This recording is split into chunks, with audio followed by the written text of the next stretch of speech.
Kadapa central జైల్లోనే CBI అధికారి మకాం వేశారు. వివేక కేసులో ఇవాళ ఎవరిని విచారిస్తారని ఉత్కంఠ నెలకొంది.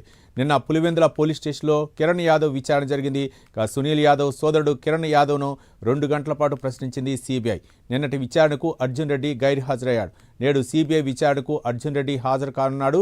ఇప్పటికే హైదరాబాద్లో కిరణ్ యాదవ్, అర్జున్ రెడ్డిలను సిబిఐ విచారించింది. సిబిఐ తదుపరి చర్యలపై జిల్లాలో చర్చ జరుగుతుంది. ఇదే అంశానికి సంబంధించి మరింత సమాచారం మా కరెస్పాండెంట్ సుధీర్ అందిస్తారు. సుధీర్, రైట్. ముఖ్యంగా చూసుకుంటే కనుక ఏదైతే మాజీ మంత్రి వైఎస్ వివేకానంద రెడ్డి హత్య కేసులో అయితే కనుక విచారణ ఇంకా కొనసాగుతుందని చెప్పుకోవచ్చు. ముఖ్యంగా చూసుకుంటే కనుక ఏదైతే పోయిన నెల మనం చూసుకుంటే కనుక వైఎస్ వివేకానంద రెడ్డి కూతురు సునీత కూడా పూర్తిస్థాయిలో కూడా ఏదైతే కిరణ్ యాదవ్కి సంబంధించినటువంటి అలాగే అర్జున్ రెడ్డిలకు సంబంధించినటువంటి కాల్ డేటా పైన కూడా పూర్తిస్థాయిలో అనుమానం ఉన్నాయని చెప్పి ఈ నేపథ్యంలో కూడా వాళ్ళిద్దరికి సంబంధించిన కాల్ డేటాను కూడా విచారించాలని చెప్పి ఆమె అయితే కనుక సుప్రీంకోర్టులో విచారణ ఒక పిటిషన్ వేయడం జరిగింది. ఆ నేపథ్యంలో కూడా సిబిఐ అధికారులు అయితే కనుక నిన్న ఏదైతే పులివెందుల పట్టణానికి కూడా ఉన్నారు. ఈ నేపథ్యంలో ఏదైతే అటు ఎవరైతే A6గా ఉన్నటువంటి సునీల్ యాదవ్ సంబంధించినటువంటి తమ్ముడు కిరణ్ యాదవ్ను కూడా పిలిపించడం జరిగింది. సిబిఐ అధికారి కూడా దాదాపుగా 2 గంటల సేపు కూడా అతనైతే ప్రశ్నించడం జరిగింది.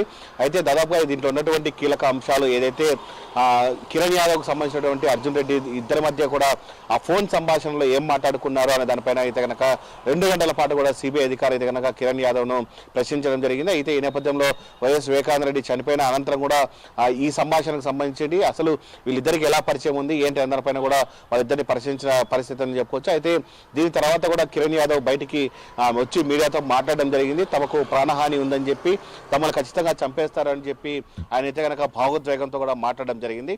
అయితే మరో పక్క చూసుకుంటే కనుక ఏదైతే అర్జున్ రెడ్డికి సంబంధించి కూడా నోటీసులు జారీ చేయడం జరిగింది. అర్జున్ రెడ్డి కూడా ఏదైతే విచారణ కూడా పూర్తిస్థాయిలో కూడా గైర్హాజరైన పరిస్థితి ఉంది. అయితే ఇవాళ ఉదయం మనం చూసుకుంటే దాదాపుగా ఏదైతే కడప సెంట్రల్ జైల్లోనే సిబిఐ అధికారి కూడా మకాం వేసిన పరిస్థితి అయితే ఉంది. అర్జున్ రెడ్డి ఖచ్చితంగా ఈరోజు విచారణకు వస్తాడని చెప్పి వేచి చూస్తున్న పరిస్థితి.